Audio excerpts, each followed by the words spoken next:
So as a quick recap and review, last week we got into so much nice discussions that we didn't finish the lesson texts and purports. So I've included those in this week, but cut down a bit on the amount of purports we'll be reading, just so we can keep track of the storyline and topics that we're covering. And once again, we're starting now with chapter 4, Vidura approaches Maitreya, but nothing on that topic really takes place in this chapter until the very end. You might remember that what's happening is there's a description of the disappearance arrangements of the Yadu dynasty and most of Krishna's associates. And we're starting there. And what will happen is that Uddhava and Vidura ultimately will part ways. And that will happen at the end of next week. Next week, next Saturday, the 18th, will be our final Zoom this year, because we're going to take a break during the Christmas holidays. And then when we start in January, Vidura, having left Uddhava, will meet Maitreya in Hardwar.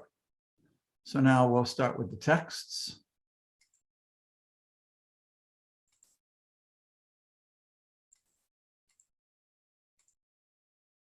And once again, this is Srimad Bhagavatam, December 2021, lessons 2 and 3, review, starting with chapter 4, Vidura approaches Maitreya. Texts 1 and 2. Thereafter, all of them, the descendants of Vrishni and Bhoja, being permitted by the Brahmins, partook of the remnants of Prasad and also drank liquor made of rice. By drinking, they all became delirious and bereft of knowledge, and they touched the cores of each other's hearts with harsh words. As by the friction of bamboos, destruction takes place, so also at sunset, by the interaction of the faults of intoxication, all their minds became unbalanced and destruction took place. Purport by Srila Prabhupada. When there is need of fire in the forest, by the will of the Supreme Lord, it takes place due to friction amongst the bamboos. Similarly, the descendants of Yadu were all destroyed by the will of the Lord by the process of self-destruction. Just as there is no possibility of a fire occurring deep in the forest due to human effort, so also there's no power in the universe which could vanquish the descendants of Yadu, who were protected by the Lord. The Lord wanted them to be so destroyed, and thus they obeyed his order, as indicated by the word tat anunyata. Now I remember when we were discussing this last week, Tisha was a little disoriented by the use of the intoxication element of the Yadu dynasty being destroyed in that way. Samapreya and I were talking about it after our meeting and appreciating that Krishna used one of the 4 pillars of Kali Yuga sinful activities, intoxication, to destroy that dynasty. So it's actually a very appropriate tool that teaches a lesson to human society about how detrimental intoxication is. People nowadays think, oh, if I have a few cocktails, if I smoke a few joints, what's the problem? It's social intoxication. They don't understand the degradation that such activities, the reaction to such activities is truly degradation and ignorance. So I just wanted to bring that up. Sama, should we go on to the next one? Yeah, okay. Hare Krishna, everyone. I hope everyone is well and happy, because we are talking about the topmost thing in the universe. So we're lucky. Okay, we'll start today with Manvantara. Could you read, please?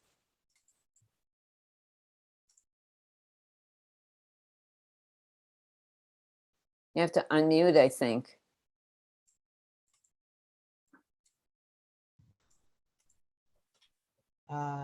Text 3, chapter 4. The personality of Godhead, Sri Krishna, after foreseeing the end of his family, by his internal potency, went to the bank of the river Saraswati, sipped water, and sat down underneath a tree. Purport. The Lord's family members were either incarnations of his planetary expansions or demigods from the heavenly planets, and thus before his departure, he separated them from his internal potency. Before being dispatched to their respective abodes, they were sent to the holy place of Prabhas, where they performed pious activities and took food and drink to their heart's content. It was then arranged for them to be sent back to their abodes so that others could see that the powerful Yadu dynasty was no longer in the world. In the previous verse, the word Anunat, indicating that the whole sequence of events were arranged by the Lord, is significant. These particular pastimes of the Lord are not a manifestation of his external energy or material nature. Such an exhibition of his internal potency is eternal, and therefore one should not conclude that the Yadus and Bhojas died in a drunken state in an ordinary fratricidal war. Oh boy. Okay, so thank you, Manvantara. So does everyone know what a fratricidal war is? War amongst the family members, right? Okay, and I think that our desire today is to kind of move along through the text and the purports and have discussions intermittently and at the end. So although this is everything that Srila Prabhupada says is significant and something to speak about, we'll just go on for now. And Manvantara, since you read this, keep in mind the points of the purport that you think are important to bring up after we read. Is that all right? Sama, What? I think there's so few of us that we can probably have little discussions if we want. Okay. Mamataji, could you go back to the previous verse? No, 343. So what is it? Do you see special significance of this purport? I had written down that word, Anugyanata. The whole sequence of events was arranged by the Lord. And then I was interested to hear how the purport they You have to turn off your wait. Turn off your vision. Mamataara, turn off your picture so that we can hear you. Good. Now speak again. Okay. Yeah. So that word Anugyanata, the whole sequence of events was arranged by the Lord. And I was also interested how the Yadus, how they ate and drank before they departed. Kind of, it just reminded me of how prisoners get their last favorite meal or something like that. That kind of struck a tone with me. And so, but it just goes to show that everything was arranged by the will of the Lord. Right, that's good. That's interesting. Thank you. That was very significant, actually. Anyone else have something? Pati, do you want to add to that? That was great, Mamataji. No, that was beautiful. And Okay. It's nice that she brought out that word, which is emphasized in both the purports we read, indicating Right. that it is the Lord's desire. It's something that's being divinely arranged. Right. Thank you. Okay, then let's go on with Tisha reading. Thank you. Okay, the Lord is the vanquisher of the distresses of one who is surrendered unto him. The Lord is the vanquisher of the distresses of one who is surrendered unto him. Thus, he who desired to destroy his family told me previously to go to Badarik Shrama, Badarik Ashram. Badrik Gashram. Yet, in spite of my knowing his desire to destroy the dynasty, O Arindama, or Vidur, I followed him because it was impossible for me to bear separation from the lotus feet of the master. Thus following, I saw my patron and master, Lord Sri Krishna, sitting alone and deeply thinking, taking shelter on the bank of the river Saraswati, although he is the shelter of the goddess of fortune. Purport by Srila Prabhupada.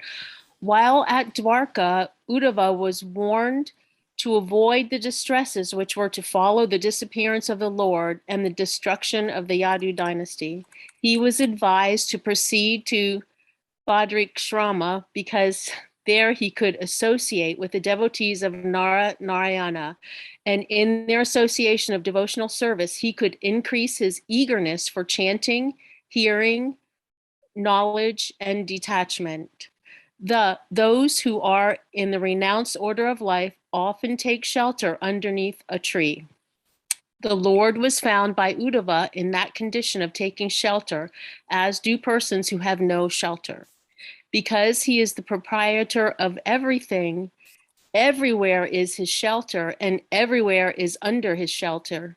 The entire material and spiritual cosmic manifestation is sustained by him, and therefore he is the shelter of everything. So there was nothing astonishing in his taking shelter in the way of the unsheltered who are in the renounced order of life. Thank you, Tisha. Do you understand everything in that purport? Or is there something significant that you'd like to mention?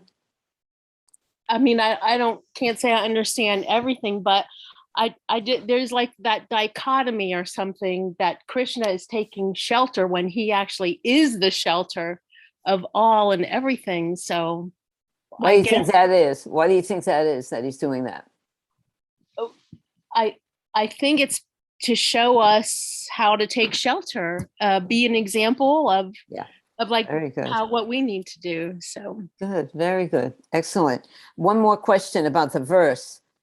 How does Krishna vanquish the distress of his devotees?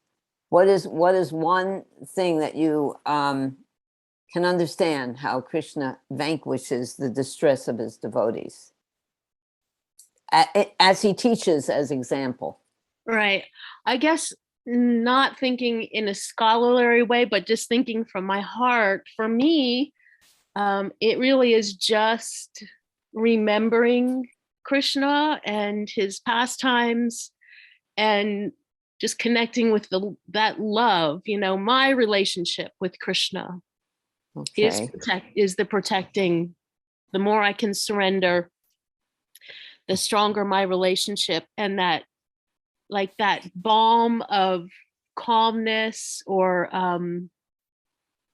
relaxation, you know, can wash over me. I could feel the balm of that love and protection by my relationship with Krishna. And it helps you to add to that even, which was very beautiful, while you're feeling that kind of protection from Krishna, you are feeling detachment from everything else. Right. Right. That's what happens. That's how that is the way that Krishna vanquishes the distress, by helping us to become detached from the distress, from the material world, and giving us this opportunity to take shelter and to develop love for him. Thank you. That was very good, very deep. Okay, let's go on now with Elizabeth. Srimad Bhagavatam 3, 4, 7 to 8. The Lord's body is blackish, but he but is eternal, full of bliss, and knowledge, and very, very beautiful. His eyes are always peaceful, and they are reddish like the rising morning sun. I could immediately recognize him as the Supreme Personality of Godhead by his four hands, different symbolic representations, and yellow silk garments. The Lord was sitting, taking rest against a young banyan tree, with his right lotus foot on his left thigh. And although he had left all household comfort, he looked quite cheerful in that posture. Who's reading? Purport by Srila Prabhupada, Ki Jai. According to Srila Vishwanatha Chakravarti Thakura, the Lord's sitting posture, keeping his back against the newly grown banyan tree, is also meaningful. Ashvata, the banyan tree, is so called because the tree does not die very quickly. It continues to live for many, many years. His legs and their energies are the material ingredients, which are 5 in all: earth, water, fire, air, and sky. The material energies represented by the banyan tree are all products of his external potency and are therefore kept to his back. And because this particular universe is the smallest of all, the banyan tree is therefore designated as small or as a child. Jakta Pipalam indicates that he had now finished his pastimes in this particular small universe. But since the Lord is absolute and eternally blissful, there is no difference between his leaving or accepting something. The Lord was now prepared to leave this particular universe and go into another, just as the sun rises on one particular planet and sets in another simultaneously, but does not change its own situation. Okay, very good. There's one point in the purport that I thought is really significant. Leaving and not leaving, or leaving and not separating from something. Do you understand what that means? Mm-hmm. I think that what I got from this purport was two things. I love that part that says, that the banyan tree is his external energies and that his back is towards that. And so that reminded me of Maya, that they say when we're facing Krishna, then, Maya can touch us because Maya is behind Krishna. So it's like an eclipse, And about that, about what you were mentioning, dear Mataji, I thought it was, we are trying to understand that with our limited senses, and we're trying to understand that from our perspective and our experience. So it's very difficult to understand that, like how can it be that is like a yes or a no? How can it be that is, this and the opposite, but, the Lord is absolute, and sometimes that's how we take it. So we just take it like this, and we don't try to understand it, and we accept it humbly through the teaching of the pure devotees like our Guru Maharaj. Yeah, okay, so that is almost perfect. There is one little thing that the Lord, since everything is Krishna and he is all pervasive, he can be simultaneously in this universe and not in this universe. You understand? It's not, and there are things that we should accept if we don't understand it, even though, because they're in the scriptures, but it's best to try to understand as much as we can. And this point is that Krishna, we are chanting his holy name. We are hearing his pastimes. He is present in his all different features. So we are not really separated from him, but we are in the same time separated. It reminded me of that concept, Achintya Veda Veda Tattva. Yes, very good. Same and different. Good. But you understand that we can be simultaneously with him and feeling separate. And that's our condition now. Our condition now is that we are simultaneously with Krishna by chanting and reading and discussing and serving, but we also are separated from him because we're not fully absorbed. Yeah, and that is going to be explained in the second lesson that we did too. So okay, Good. Okay, so thank you. Thank you, Elizabeth. Madhurya Leela, will you read for us? Okay, sure. Thank you. Bhagavatam 349. At that time, after traveling in many parts of the world, Maitreya, a great devotee of the Lord and a friend and well-wisher of the great sage Krishna Dvaipana Vyas, reached that spot out of his own perfect accord. Purport. Maitreya was one of the disciples of Maharishi Parashurama, the father of Vyas. Thus Vyasadeva and Maitreya were friends and mutual well-wishers. But by some fortunate accident, Maitreya reached the place where Lord Sri Krishna was resting. To meet the Lord is not an ordinary incident. Maitreya was a great sage and a learned scholar, philosopher, but not a pure devotee of the Lord. And therefore, his meeting with the Lord at the time may have been due to agyata sukriti, or some unknown devotional service. Pure devotees always engage in pure devotional activities, and therefore their meeting with the Lord is natural. But when those who are not up to that standard meet the Lord, it is due to the unforeseen fortune of accidental devotional service. Thank you, Madhurya. I want you to read the next one, but before we go, explain this a little, and what does that mean? Pure devotees always engage in pure devotional activities, and therefore their meeting with the Lord is natural. What is that? Well, pure devotees are always engaged in serving Krishna, and so they're actually meeting Krishna at all the time, through their Right. service Okay. and whatever they do. I had a little question about this, if I can ask. Sure. But Maitreya Muni, he in the vicinity when Krishna spoke with Vidura, or was he right there, and yet Krishna was speaking to Vidura for Maitreya's Muni's benefit? So was he seen by them, or was he kind of in the bushes where he could not be seen? I always thought that he was a little bit back, but easily seen. Pati, do you have another explanation for that? No, I think that's right. I think as we were reading in the text, obviously Uddhava knew that he was there. He's describing that to Vidura. And he also mentions that there's a purport coming up where Krishna and Uddhava engage in a conversation for the sake of Maitreya, so that he will hear it. So that indicates that, like Sama said, he's probably there.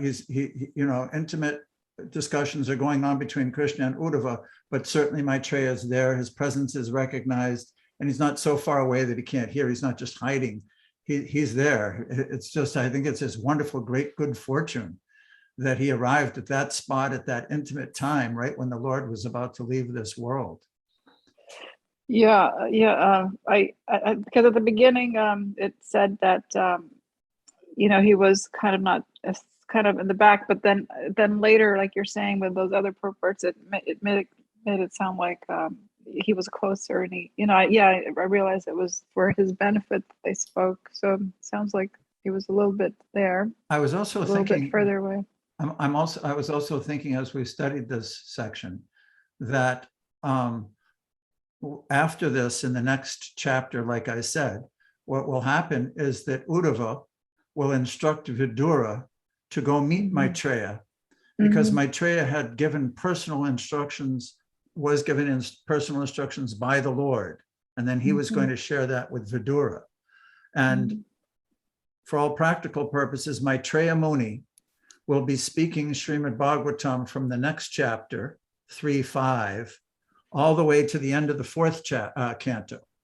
So he's a big character or personality in the Srimad Bhagavatam. He's a great sage, and I think became very much purified by this association, to the point where we could say he is a pure devotee after this relationship.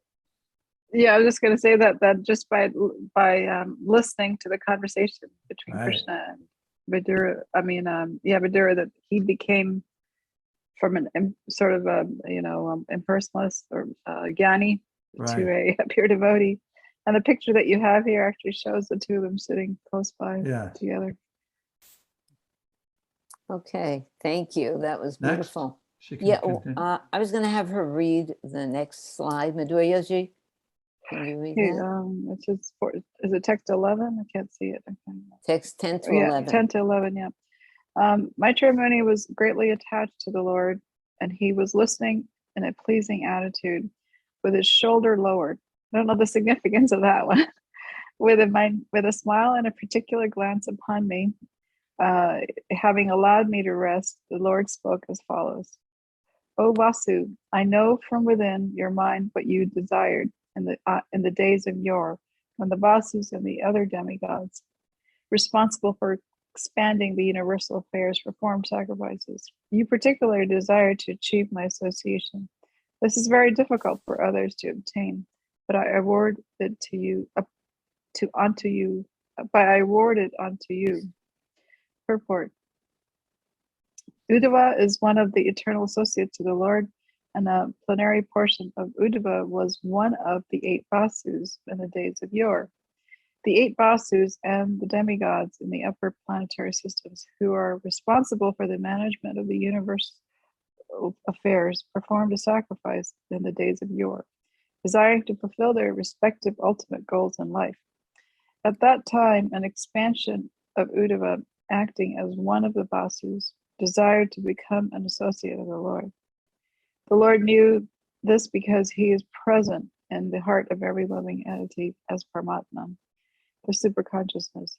In everyone's heart, there is the representation of the superconsciousness who gives memory to the partial consciousness of every living entity. The living entity, as partial consciousness, forgets incidents of his past life, but the superconsciousness reminds him how to act in terms of his past cultivation of knowledge. That's pretty heavy, huh? What is Yeah, that? well, it's a nice feeling, though, that Krishna is listening to everything and he's there and he knows your thoughts and heart. I just wanted to ask about the 8 Vasus because they were cursed, right, to be born, and then Ganga Devi said that they could be born to her, and then she would throw them into the water, Ganges, and so she, and then was Bhishma Dev, right, was one of the last ones. That's. Do you remember what the curse? Yeah, wasn't that the story? But Vasu, he was one of the Vasus, and do you know that story of how they got cursed or anything? No, I can't remember it. I don't remember what that. I think. Oh, I do. What happened was that they played a joke on a sage, and I think they were jokingly or stole somebody's cow, and they stole that cow, I believe, and the rishi cursed them. But it's interesting here. What caught my attention also was that Uddhava is one of the eternal associates of the Lord. And a plenary portion of Uddhava was one of the 8 Vasus. Sometimes the abilities and situations of the soul are so inconceivable. How a plenary portion could enter into another body while he's an associate of the Lord. It's just sometimes it's we're so restricted by time and space and our conditioning that it's hard to follow it sometimes. Well, and you hear it a lot with the CC. A lot of the personalities have multiple, right? Yes. Manifestations. Yes, both male and female. They're manjaris and gopis and personal associates of Lord Chaitanya simultaneously. But they could even be another personality, like I see. Like more than one in the material like world. Lalita and Arjuna mixed into Ramananda Roy. Right. Yeah. There's another thing I wanted to ask you. Leave that slide up for a second. The last sentence.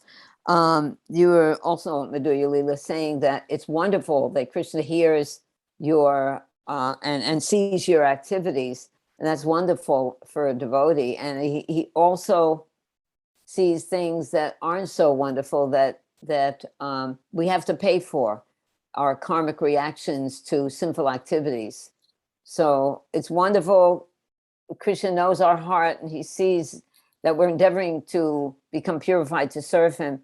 And he also sees the dreadful sinful activities of all the living entities. And unfortunately, everyone has to pay their due if they commit sinful activities. So that's why I But said he that it was a also, little heavy. yeah, it is, but he also gives you the opportunity, just like a father wanting his child to come back, to meet, to perform some kind of service or meet devotees or get some I get to Sukriti going. Yeah, both are definitely there. Mhm. Actually, Prabhupada said that the problem is that we are not afraid of Maya enough. Right. And Prahlad Maharaj, when he also didn't want any benediction, he just wanted his father to get the mercy, but he was afraid. He was fearless. He was fearless of everything. Prabhupada says, I was just listening to how Prahlad was fearless. His father was trying to kill him. He wasn't afraid of snakes. He wasn't afraid of anything. The only thing he was afraid of was material energy, because it's very, very dangerous. So that's what it reminded me of, this verse, this purport. Now, though Krishna is so reciprocating to his devotees, he's also has an iron hand dealing with those who are sinful. Of course, it's all for his benefit. What do you think the significant was a shoulder being lowered? What is? Okay, Betsy, you can take that. I have no idea. Maybe humble. Maybe just submission. Chaitanya Mataji is saying something.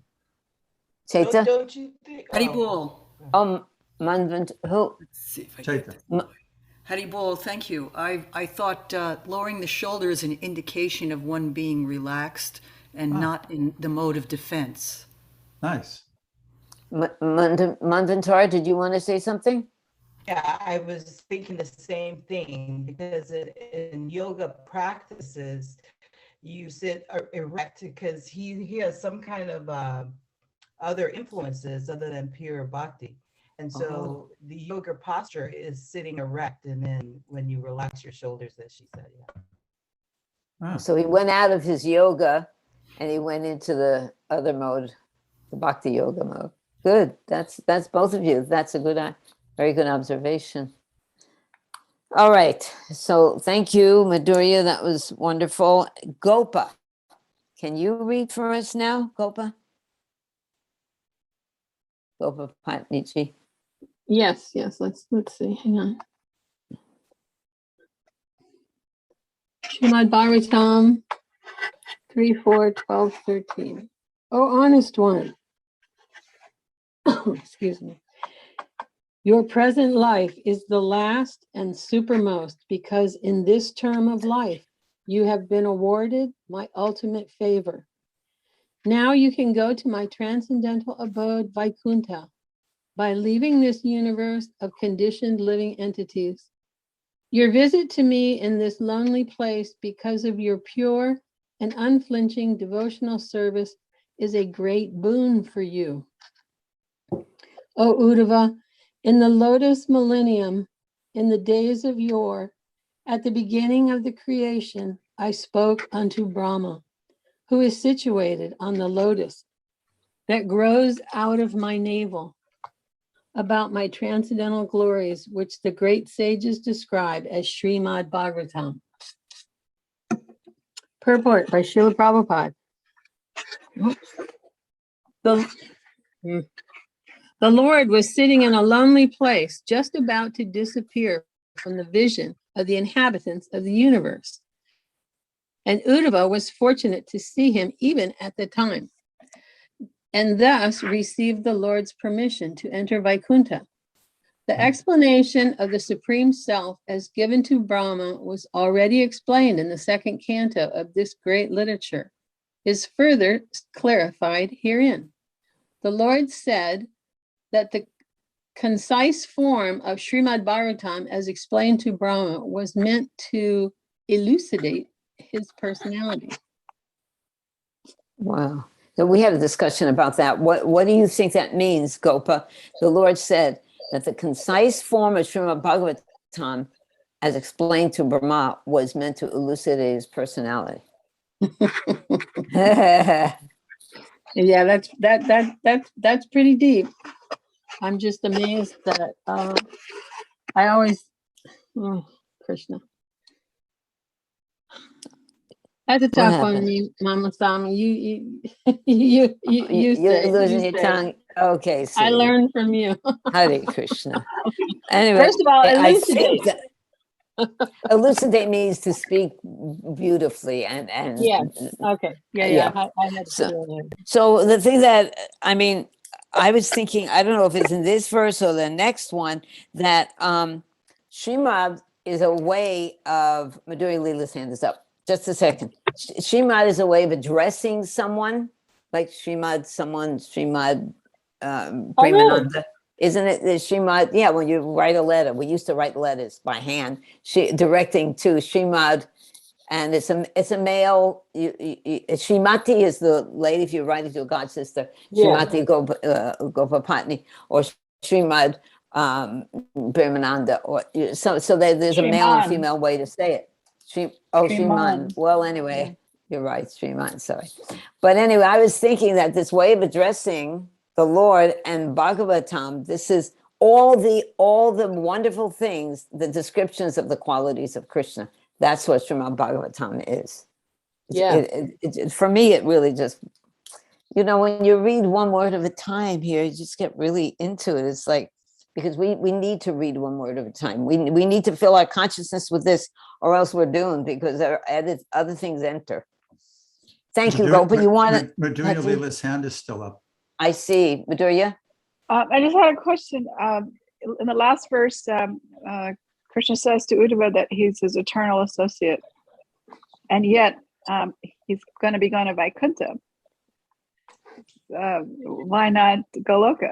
Okay, so my understanding of Vaikuntha is that that's what the whole place is called. The whole spiritual world is called the Vaikunthas. Yeah, right. But yeah, he says yes. So Yes, there it is. I would think also he's just talking about the spiritual sky. You're leaving this world of conditioned souls and going back to the spiritual sky. It's also, So it's in more general terms. Yeah. He's talking more in general. I think Okay. so. I'm really appreciating the intimacy. It's a beautiful meditation. Imagine these two. Krishna is preparing to leave. Uddhava comes and he actually expresses to him that this is your last birth. You're going back to Vaikuntha. It's extremely intimate. And then he instructs him further. Of course, we won't read those instructions, but he elucidated further what he had already spoken to Brahma. We'll read that in the next few verses without the details, but an overview that the Lord instructed him. Okay, thank you. Is that Gopa? Do you want to take a break before I ask you to read again? Or would you like to read the next one? She's muted, Sama. She's muted. Okay, she's muted. Faye, why don't you read the next verse? And okay, Faye, you want to read? I can read again, but Okay, I was having a hard time. I got a new phone, so it's this is my first Yay. Zoom meeting on the new phone. So okay, that's perfect. We wanted you to get a new phone because the other one was not working. okay, you- so bad. Yeah, So I bad. know. All right, so you read the next one, and then Faye, get ready for you. You're going to read after her. Okay, Uddhava said, O Vidura, when I was thus favored at every moment by the Supreme Personality of Godhead and addressed by him with great affection, my words failed in tears, and the hairs on my body erupted. After smearing my tears, I with folded hands spoke like this. O my Lord, devotees who engage in the transcendental loving service of your lotus feet have no difficulty in achieving anything within the realm of the four principles of religiosity economic development, sense gratification, and liberation. But, oh, great one, as far as I am concerned, I have preferred only to engage in the loving service of your lotus feet.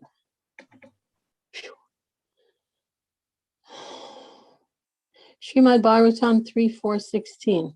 My Lord, even the learned sages become disturbed in their intelligence when they see that your greatness engages in fruitive work, although you are free from all desires, that you take birth, although you are unborn, that you flee out of fear of the enemy and take shelter in a fort, although you are the controller of invincible time, and that you enjoy householder life, surrounded by many women, although you enjoy in yourself.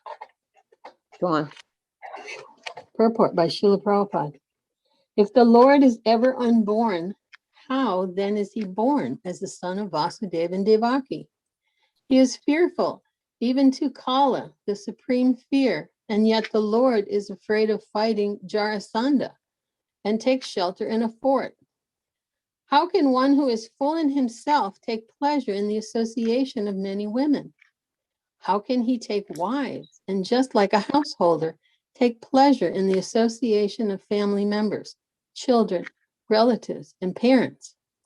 All these apparently contradictory happenings bewilder even the greatest learned scholars, who thus bewildered cannot understand whether inactivity is a fact or whether his activities are only imitations. The solution is that the Lord has nothing to do with anything mundane. All his activities are transcendental. This cannot be understood by the mundane speculators.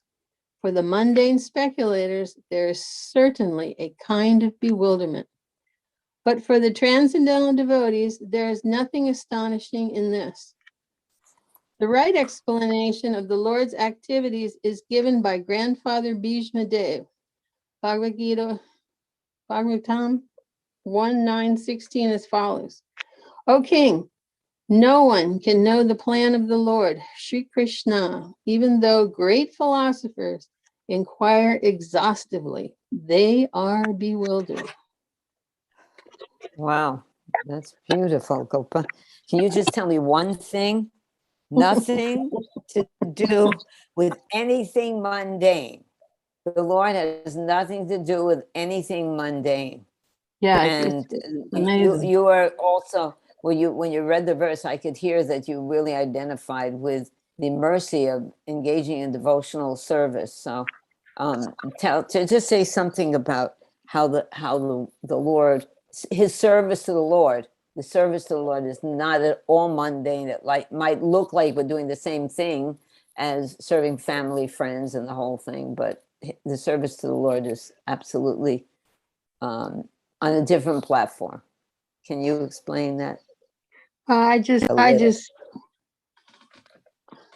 was just relating that I'm just, I am just not on the platform of pure devotional service, and it just really hurts when you read these things and you realize how far you've got to go. That's spoken like someone who is actually absorbed in pure devotional service, because a devotee never thinks that he or she is engaged in pure devotional service. This is the humility of a devotee, and that was very beautiful.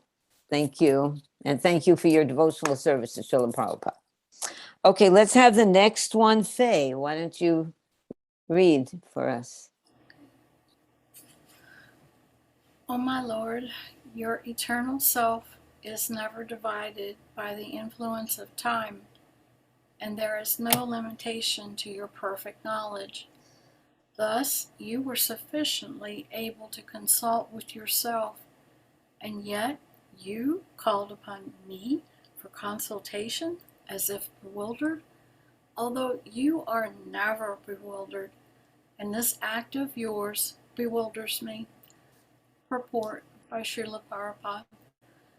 Uddhava was never actually bewildered, but he says that all these contradictions appear to be bewildering. The whole discussion between Krishna and Uddhava was meant for the benefit of Maitreya, who was sitting nearby. The Lord used to call Uddhava for consultation when the city was attacked by Jarasandha and others, and when he executed great sacrifices as part of his royal routine work as the Lord of Dwarka. The Lord has no past, present, and future because he is unhampered by the influence of eternal time, and thus nothing is hidden from him. He is eternally self-intelligent.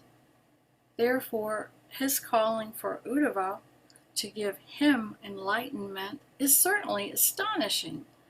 All these actions of the Lord appear to be contradictory, although there is no contradiction in the routine activities of the Lord. Therefore, it is better to see them as they are and not attempt to explain them. Okay, so just give us a little brief on that one. If Could you I could. see the screen, Mataji? Yeah, please? yeah. Let's see, put the screen back on.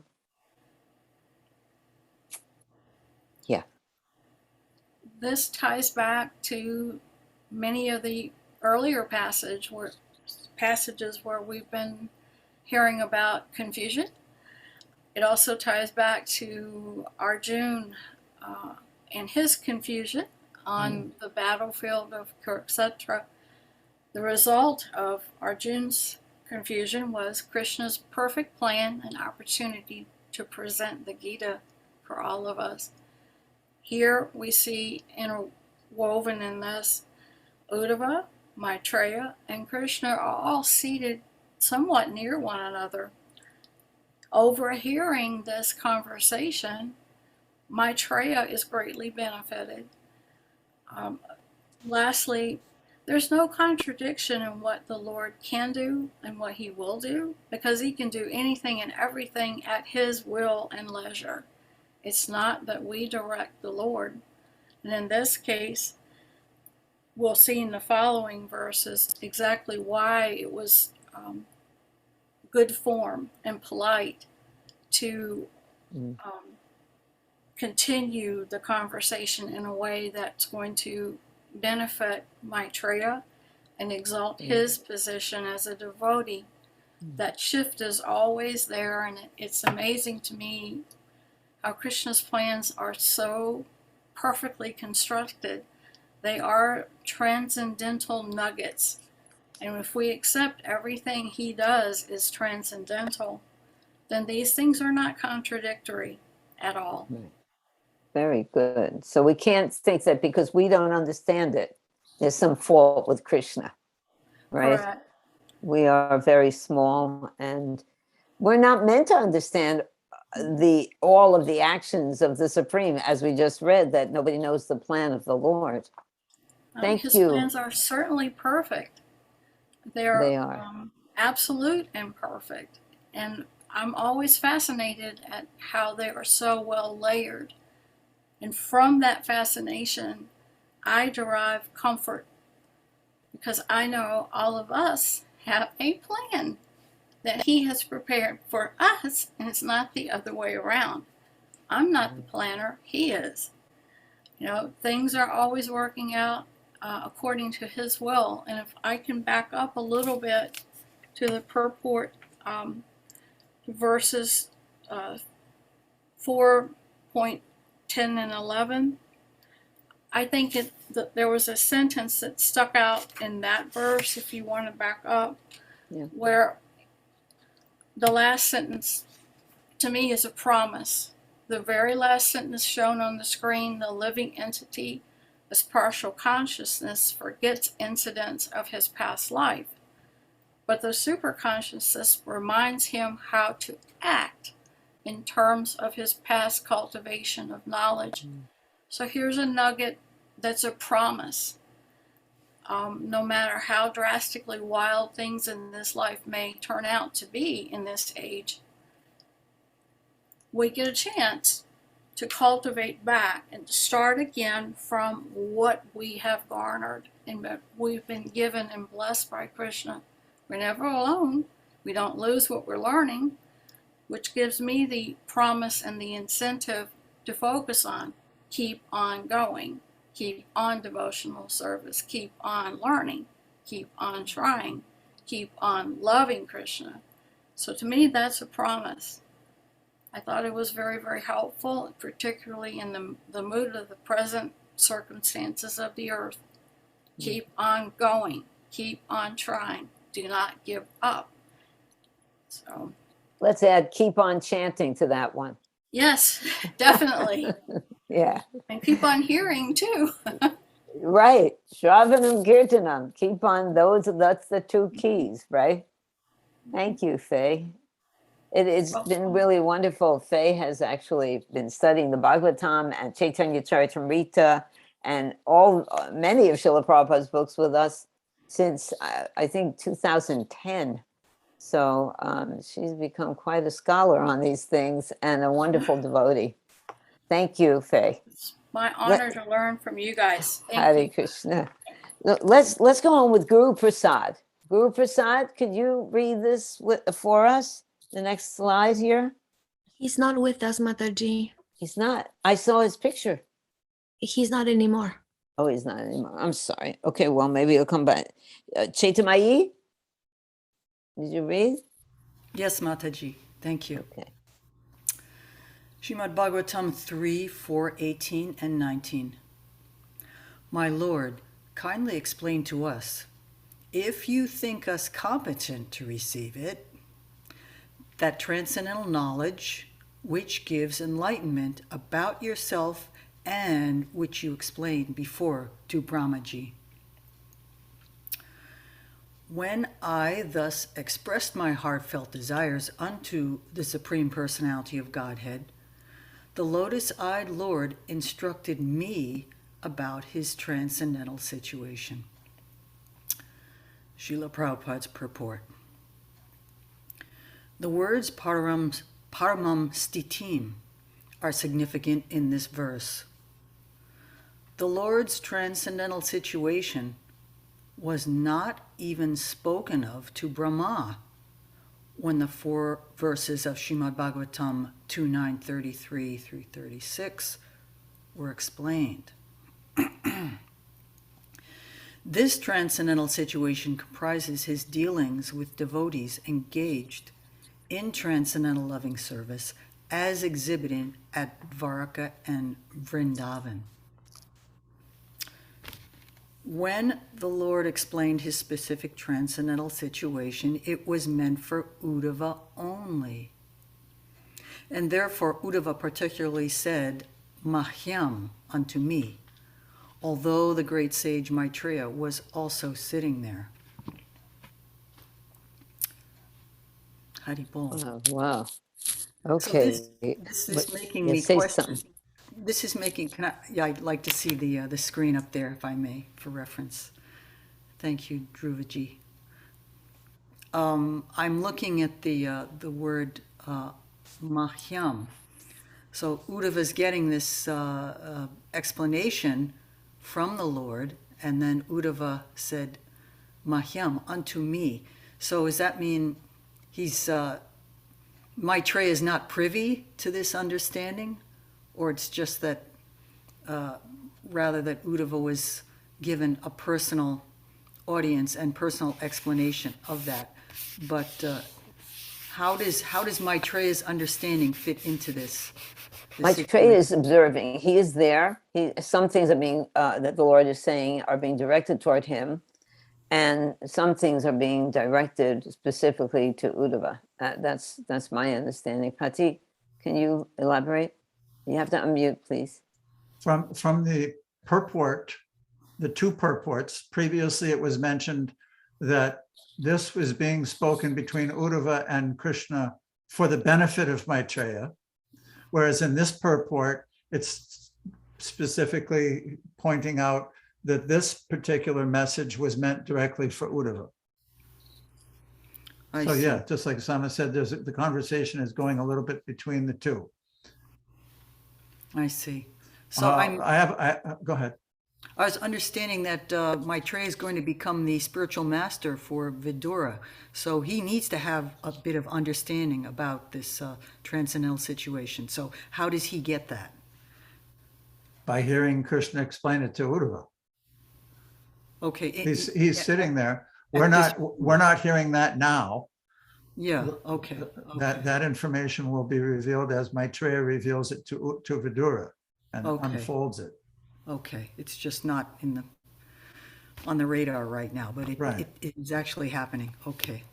It's interesting also to note that I don't think you were with us in our second canto study. No, I wasn't. We studied the Chatur Shloki, which was actually Lord Vishnu speaking to Brahma. And then because that same conversation was also described in Brahma Samhita of the Lord speaking with Brahma at the beginning of a creation, we studied Brahma Samhita in July. And that's actually a different conversation because in the Srimad Bhagavatam version of the second canto, Vishnu is speaking to Brahma. And as mentioned in this verse, not in a way where those intimate activities going on in the spiritual world are described. Whereas in Brahma Samhita, we see that Brahma got a very intimate vision of what's going on there. So similarly, here, Uddhava is being instructed in some of those intimate pastimes which take place in Goloka Vrindavan. And as we know from his pastimes with the gopis and his traveling to Vrindavan, he's extremely intimate with Krishna and with the residents of Vrindavan. So it's an interesting, wonderful bouquet that's being presented. Thank you. So many layers. Yeah. Madhurya Leela has her hand up, Sama. Madhurya, did you want to say something? I was just struck by the way the question was asked again. If you think we're qualified to hear, please explain, because that was also done at the beginning when the rishis were asking, right at the beginning of the Bhagavatam. Sutta Goswami. Yeah. Well, this is the humility. This is there is etiquette and Vaishnava etiquette, and we're going to read something about that, I think, in the next few verses. This is Prabhupada says, the ornament of the devotee, this Vaishnava etiquette. So this humility, if you think that we are qualified to hear it, is the way that actually we should be approaching ourselves, approaching Krishna and approaching our spiritual master. That also it said, if you think we're qualified to hear it, right? Is that what you said? Right, right. Yeah, and if for the benefit of others, right? I forgot who that was. Sages were asking for the benefit of humanity. That's Parikrit. Yeah, Parikrit Maharaj. Yeah, Parikrit Maharaj. Yeah. He was, and Sukadeva Goswami said, "What's that verse? What's that verse, Pati? That Sukadeva Goswami is speaking to Parikrit Maharaj and saying, this will be good for you, for the benefit of you and for the benefit of others." So that's one thing. But here the humility of the devotee is being manifest. This is how we present ourselves, not going forward thinking, I deserve to know all this knowledge, tell it to me. One must be qualified. And that main qualification is humility. Okay? Thank you. All right. Thank you.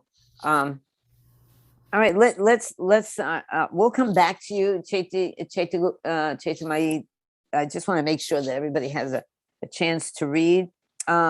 Premananda, would you like to read the next one? Yes, sure. Thank you. Srimad Bhagavatam 3:4:20-21. Uddhava continued, I have studied the path of understanding self-knowledge from my spiritual master, the personality of Godhead. And thus, after circumambulating him, I have come to this place, very much aggrieved due to separation. My dear Vidura, now I am mad for want of the pleasure of seeing him. And just to mitigate this, I am now proceeding to Badarikashram in the Himalayas for association, as I have been instructed by him.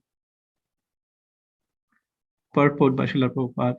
Sri Uddhava's actual life is a direct symbol of the Chatushloki Bhagavatam enunciated first to Brahmaji by the personality of Godhead. A pure devotee of the Lord, of the standard of Uddhava, constantly associates with the Lord in the double perception of simultaneous separation and meeting. The pure devotee is not for a moment unengaged in the transcendental service of the Lord. Execution of the Lord's service is the main occupation of the pure devotee. Uddhava's separation from the Lord was unbearable, and therefore he started to Badarikashram in obedience to the Lord's order, because the order of the Lord and the Lord himself are identical. As long as one is engaged in the execution of the order of the Lord, there is no factual separation from him. That's it, right there. Badarikashram in the Himalayas, the abode of the Narayan sages, is a great place of pilgrimage for the Hindus. Even up to the present, hundreds and thousands of pious Hindus go to pay respects to the incarnation of Godhead, Narayan. It appears that even 5,000 years ago, this holy place was being visited by such a holy being as Uddhava. And even at that time, the place was known to be very, very old. Oh my goodness.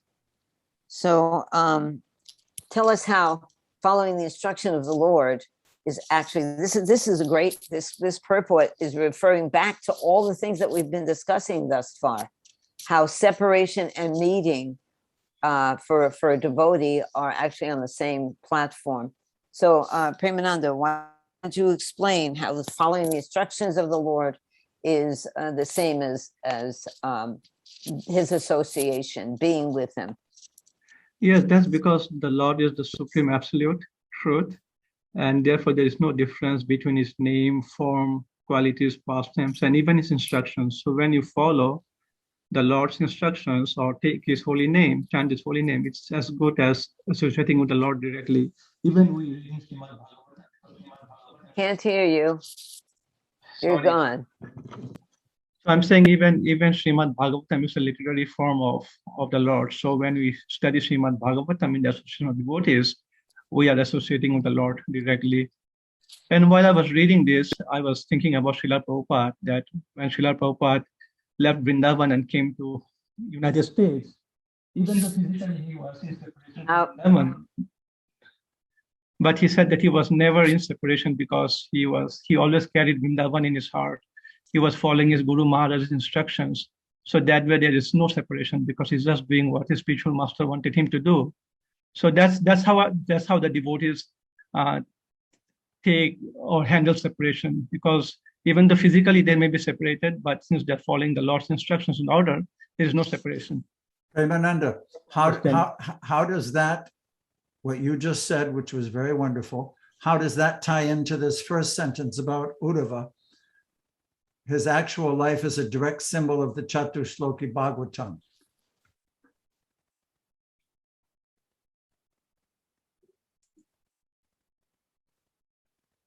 Are you there? Just thinking, right? Yes, I'm there. I'm just thinking how to tie it. Good. All right, good. It's a very nice meditation. I don't know. I'll leave it to Prabhu. You have to unmute, Pat. It's exactly what you just described. If we remember the Chatushloki, the first one was, before the creation only I existed. During the creation only I exist. And after the creation is dissolved, only I exist. Whatever you see, which appears to be separate from me, is a shadow, a reflection in this. It's not reality, it's an illusion. As the material elements enter into the material body, but also exist outside them, similarly, I exist within everything, and I'm also outside. One who wants to know the absolute truth should search for this in all situations. So what you just described about Uddhava, how he was following the order of the Lord and thus meeting with the Lord and being with the Lord, how Srila Prabhupada was doing the same thing, following the order of his spiritual master. We're with the Lord, but simultaneously separate from him, which is the Achintya Bheda Bheda Tattva conclusion of those Chatushloki Bhagavatam verses. Beautiful. Thank you. So, thank you. Another thing, thank you both. Thank you, everybody. Because who discusses these kinds of things? I mean, this is Hare Krishna. What we're actually talking about here is spiritual relationship. There is a difference, spiritual relationship between material and spiritual. Material relationship, you got to be with the person, you got to see, okay, we have texts, but you don't, it's a different kind of thing. And a spiritual relationship was based on spirit. So you don't have to be physically present. One person could be in another body in a different realm. Srila Prabhupada's in a different realm, but my spiritual relationship with him is transcending matter. That is really, and we conditioned souls in material bodies, sometimes that's hard to understand. But and this feeling of separation actually nourishes that spiritual relationship. So we have everything to look forward to in this. Let's go on now. Ian, I know that you're there somewhere. I think you walked away, but can you read this verse and text? Ian, we'll wait for him to come back for a sec. Oh, you have to unmute and make it louder. There you go. Maybe I can't hear you. I'm okay now? Better. Do more of what you just did. Can you hear me now? How is that? That's better, but maybe you should take off the picture. Take off the picture. Sometimes it takes away from the sound. Stop video? Just take off the video, go to where it says video and put the line through it, because that'll be easier to hear. Okay. How is it now? Okay, that's good. Just, okay. Yeah. So 3:4:23. Sri Sukadeva Goswami said, after hearing from Uddhava all about the annihilation of his friends and relatives, Leonard Vidura pacified his overwhelming bereavement by dint of his transcendental knowledge. Purport by Srila Prabhupada. Vidura was informed that the result of the battle of etc. was the annihilation of his friends and relatives, as well as the destruction of the Yadu dynasty, and also the passing away of the Lord. All these hurried him into bereavement for this time being, but because he was highly advancing transcendental knowledge, he was quite competent to pacify himself by enlightenment. As it is stated in the Bhagavad Gita, due to our long association with bodily relationships, bereavement on account of the annihilation of friends and relatives is not at all astonishing, but one has to learn the art of subduing such bereavement with higher transcendental knowledge. Talks between Uddhava and Vidura on the topic of Krishna began at sunset, and Vidura was no further advanced knowledge due to his association with Uddhava. so that's a very important, this bottom paragraph is very important. Can you comment on that, Ian, about how we have to learn the art of subduing the bereavement with higher transcendental knowledge, the loss of our friends and relatives and things that happen? What? Yes. For example, when loses a friend or a relative, there is the human side, there's grief and there's sort of that sense of loss. However, by virtue of transcendental knowledge, one knows that the material relationships are temporary and they will go at some time. So, so the real relationship is the eternal relationship with the Supreme Lord. You know that. Okay, thank you. That's good. So our relationship with Krishna is eternal. Yes. Is eternal, and in order to understand it, we have to cultivate that in this life. Whereas the relationships that we have with our family and friends here, based on the body, and that we're so attached to if something happens to them, because that is not an eternal relationship, because the body is not eternal. But if we cultivate our eternal relationship with Krishna, and Krishna gets all of our love, or most of our love, when you love Krishna deeply, you love everyone. But then there's this bereavement and grief. We learn to see it in a more transcendental manner. It's not that we don't feel for each other and our love for each other, but we understand it on a higher platform. And then we understand also how this material world is so painful and at impetus to go back to Godhead. All right, well, let's try. Thank you, Ian. Thank you. That was very enlightening. Chitamayi, why don't you read this, sweetie, for us? Haribol, thank you. Srimad Bhagavatam 3:424. While Uddhava, the chief and most confidential amongst the devotees of the Lord, was going away, Vidura, in affection and confidence, questioned him.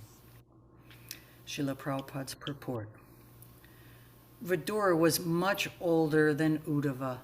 By family relationship, Uddhava was a contemporary brother of Krishna's, while Vidura was as elderly as Krishna's father, Vasudeva. But although junior by age, Uddhava was much advanced in the devotional service of the Lord, and therefore he is described herein as the chief amongst the devotees of the Lord.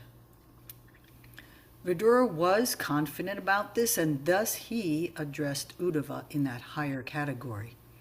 That is the way of courteous dealings between two devotees.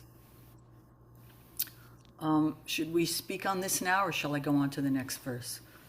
You can Go just on to the next verse Go because on. it explains details. Okay. Thank you, Prabhu. Srimad Bhagavatam 3:425. Vidura said, O Uddhava, because the servants of Vishnu, the Lord, wander in the interest of serving others, it is quite fit that you kindly describe the self-knowledge with which you have been enlightened by the Lord himself. Srila Prabhupada's purport. Vidura was anxious to know from Uddhava that confidential knowledge known as Paramam Stitim, in which the Lord is known by his transcendental pastimes. Although Vidura was older than Uddhava, he was anxious to become a servant of Uddhava in the transcendental relationship. This formula of transcendental disciplic succession is taught by Lord Chaitanya also. Lord Chaitanya advises that one receive transcendental knowledge from anyone, whether a Brahmana or a Shudra, a householder or a sannyasi, provided that the person is factually conversant with the science of Krishna. A person who knows the science of Krishna is factually a bona fide spiritual master.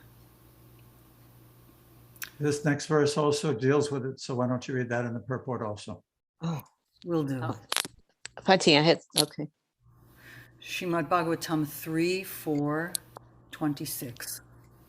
Sri Uddhava said, you may take lessons from the great learned sage Maitreya, who is nearby and who is worshipable for reception of transcendental knowledge. He was directly instructed by the personality of Godhead while he was about to quit this mortal world. Srila Prabhupada's purport. Although one may be well versed in the transcendental science, one should be careful about the offense of Maryada Vyatikrama, or impertinently surpassing a greater personality. According to scriptural injunction, one should be very careful of transgressing the law of Maryada Vyatikrama, because By doing so, one loses his duration of life, his opulence, fame, and piety, and the blessings of all the world. To be well versed in the transcendental science necessitates awareness of the techniques of spiritual science. Uddhava, being well aware of all these technicalities of transcendental science, advised Vidura to approach Maitreya Rishi to receive transcendental knowledge. The rule is that in the presence of a higher personality, one should not be very eager to impart instructions, even if one is competent and well versed. So Uddhava decided to send an elderly person like Vidura to Maitreya, another elderly person. But he was well versed also that because he was directly instructed by the Lord while he was about to quit this mortal world. So since both Uddhava and Maitreya were directly instructed by the Lord, both had the authority to become the spiritual master of Vidura or anyone else. But Maitreya, being elderly, had the first claim to becoming the spiritual master, especially for Vidura, who was much older than Uddhava. Okay. This is a very important concept. Maryada Vyatikrama. This is also, I want my husband to speak about this too, but just want to mention real quick. This is a very easy way to fall down in Krishna consciousness. And it's based on pride. That's why I spoke before that Prabhupada said that this Vaishnava etiquette is the ornament of the devotee and helps us to become humble and respect each other, and actually, which is the foundation of love. So we have to be very careful in circles, and it's very hard sometimes because we're dealing with, in devotee circles, we're dealing with very exalted people who have dedicated their lives to becoming Krishna conscious, and we have to be very careful how we speak, and speak nicely and encouraging to all people, whether they just came because to come to Krishna consciousness in the first place. You have to be an extraordinary person. So rather than being risking the reaction to such an offense, which in fact is a form of Vaishnava aparad, we have to be very careful to always take the humble position. Pati, could you expand on this a little? Unmute, please. Yeah. I think an important here, where is it right here? To be well versed in transcendental science necessitates awareness of techniques of spiritual science. This is a topic which is often overlooked. It's not just philosophy. It's just not knowledge. It's not academic. There's a culture which is directly interwoven with transcendental philosophy and knowledge. And the culture itself is they go hand in hand. It's like the two tracks. It's not a unitrack. It's like a train track. There are multi-tracks in devotional service. So the point that's being so nicely described here is that Uddhava, being so well versed in the transcendental science, was aware of these special subtleties and techniques by which inner sentiments and knowledge about the Lord and his relationships are revealed. So it's extremely important to learn those as well and follow them. Thank you. Prabhupada also talks about gratefulness. We should say thank you. Someone gives you a glass of water, you say thank you. And look what Krishna has given us: so much water, so much everything. This gratefulness and politeness. It's very important. It's actually the symbol of culture. Is the way we deal with each other in this manner. Hare Okay, Krishna. so, I've just a quick comment. I appreciate yeah, please, Dhruva please. Prabhu saying that there are two tracks of the train, and the etiquette is just as important as the philosophy. And when one becomes a devotee initially, you're scrambling. You're scrambling to learn the philosophy, and at the same time, you're trying to get this culture imbibed, and it's such a struggle. And you inadvertently end up making so many mistakes. But it's such a contrast. This etiquette, this culture is so stabilizing, and it's completely overlooked by Western culture, in which everybody's in the mindset, oh, equal opportunity, equal opinion, everybody gets to speak, and there's just so little regard for seniority and authority. It's how do you say, it's critical. It's critical to observe this. It is, it's Kali Yuga. Kali Yuga. Thank you. Before we're going to have a little discussion at the end, but I wanted Manvantara, could you read this last slide? Manvantara ji. Text 27. Sukadeva Goswami said, O king, after thus discussing with Vidura the transcendental name, fame, qualities, etc., on the bank of the Yamuna, Uddhava was overwhelmed with great affliction. He passed the night as if it were a moment, and therefore he went away. Purport. The word used here for Krishna is Visva Murti. Both Uddhava and Vidura were in great affliction because of Lord Krishna's departure. And the more they discussed the transcendental name, fame, and qualities of the Lord, the more the picture of the Lord became visible to them everywhere. Such visualization of the transcendental form of the Lord is neither false nor imaginary, but is factual, absolute truth. When the Lord is perceived as Visva Murti, it is not that he loses his personality or transcendental eternal form, but he becomes visible in the same form everywhere. Oh, wow. You want to say something about that before we have open the group discussion here?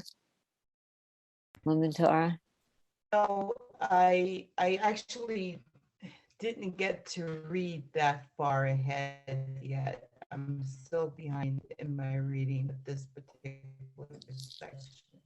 So I don't have a meditation on that. All right. Well, is there anything? Okay, so this has been a very profound section of the, I mean, it's wonderful. It's just so wonderful, and it helps to give us a direction in life. So I wanted to open this up to anyone who had anything to say about any of these magnificent topics that we were discussing. Madhurya Leela or Faye, anyone please think about it for a moment. What was that thing that really touched you in this? I was myself touched with that last instruction about Vaishnava etiquette that I thought was so profound. Gopa. And okay, first Gopa and then Chaitamayi. Gopa.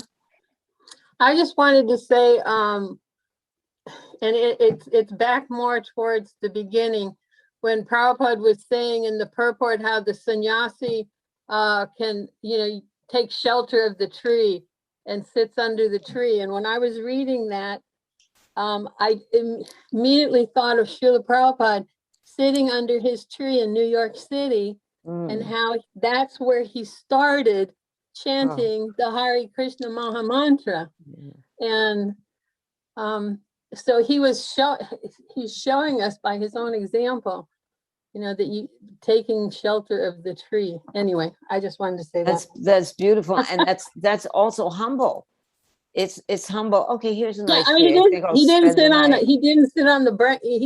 a park bench, he didn't sit out in the middle of the open. No, he took shelter under the tree, and that tree today is still standing. Yeah, what is that tree? Hare Krishna. Yeah, that's quite a tree. I mean, if you're going to take birth as a tree, that's not a bad one. That's eternal benediction. That's wonderful. Chaita Mai, did you want to say something? Who else? Did anyone? I heard a sound. Okay, Chaita, and then whoever else wants to speak. Hari Bol.